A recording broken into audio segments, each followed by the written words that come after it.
He traded his faithful wife for a chief's daughter. The whole village came out to cheer for him. They said he had finally chosen well, chosen wisely, chosen up. But that was before the night the drums stopped, before the chief's own compound went dark and stayed dark. In a quiet village near the river lived Obi and his wife Adana. Adana had no gold, no fine wrappers, no jewelry to speak of, but she had hands that never once stopped working, hands that pounded yam before the cock ever crowed, hands that fetched water long after the moon rose high.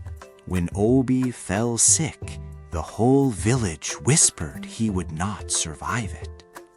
When his farm failed twice, even his own brothers turned away from him. When hunger knocked hardest at their door, Adana did not run. She sold her mother's beads, the only gold she owned, for his medicine. She pounded yam till midnight, sold what little she had left. She believed in Obi when nobody else in the village still did. 3 dry seasons passed like that. Obi never forgot her kindness. Until slowly, quietly, without even noticing it himself, he did. Neighbors still remember how thin Adana became during those hungry years. They remember she never once complained, not even to her own mother. They say a wife like that is harder to find than gold, harder to find than land, harder to find than a good name. Then, slowly, Obi healed. His body grew strong again. His yams grew tall that season, taller than any farm nearby. The market began to know his name, began to greet him first. And with that success came a kind of pride Adana had never seen. The chief had a daughter, fair-skinned, soft hands, untouched by hard work, a laugh that made grown men forget the wives waiting at home. The chief himself said Obi was now a hard-working, deserving man. Deserving, the chief said, of a wife fit for a chief's own family.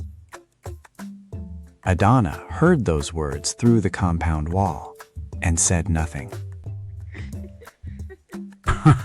I have suffered enough. I deserve a new life. That night, Obi could not look Adana in the eye at dinner. She served his food anyway, the way she always had. She did not yet know the decision he had already made in her heart. He sent Adana away with nothing but the small calabash she came with, the one she carried into that compound on her very first day as his wife. The village whispered as she passed through the square that morning. Adana did not curse him. She did not even raise her voice. She simply walked into the bush path, alone, with her calabash. But here is where the story turns. The farm your first wife had nursed back to life with her own hands. What Obi did not know was that Adana had done more than farm that land.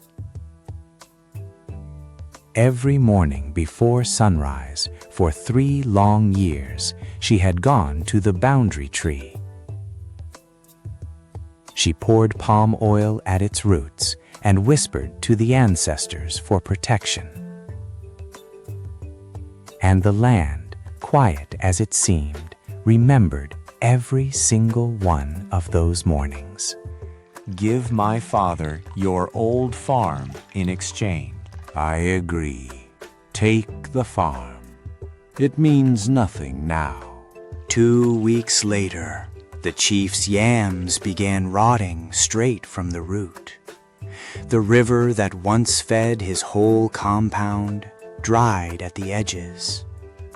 The chief's daughter fell ill with the very same sickness Obi once had. No healer in the village could explain the fever or where it came from. The chief, frightened now, ran to the old priestess at her shrine. You took a farm blessed by faithful hands. The curse is not on the land at all. The curse is on betrayal. It always comes home.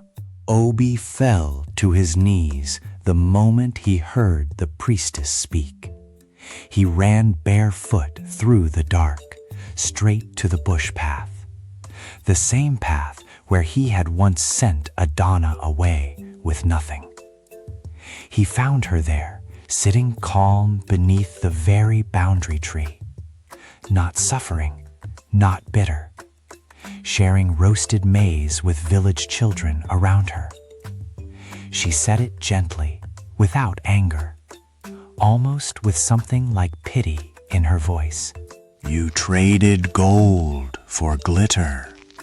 It won't hold in rain. The river began to flow again, the very day Adana chose to forgive. But it did not flow again for Obi's sake at all. The chief returned Obi's old farm, ashamed of what had happened. The chief's daughter healed slowly and left the marriage without looking back. And Obi lived alone in that hut with all the land he wanted, all the land and none of the blessing that once came with it. Some nights, villagers say, Obi still walks out to that boundary tree alone. He pours palm oil now too, though no one taught him to. But the land, they say, no longer remembers him the same way. So tell me, was Adana weak for forgiving him so easily? Or was she wise, letting karma do all the work for her? Comment below, type forgive, or type never, and tell me what you would do.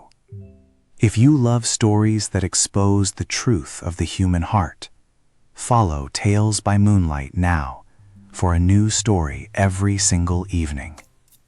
Tomorrow, a proud girl laughs at her poorest friend in the market, until a king's own horses stop right in front of that same friend.